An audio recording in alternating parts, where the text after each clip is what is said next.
blinding flash of white light lit up the sky over Gaza tonight.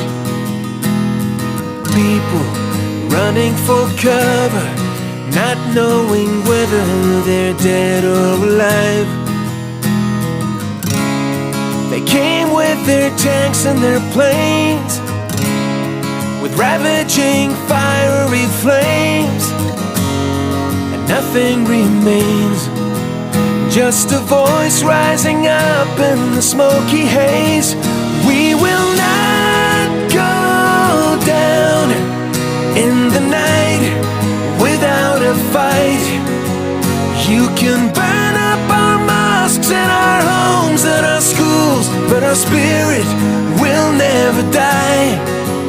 We will not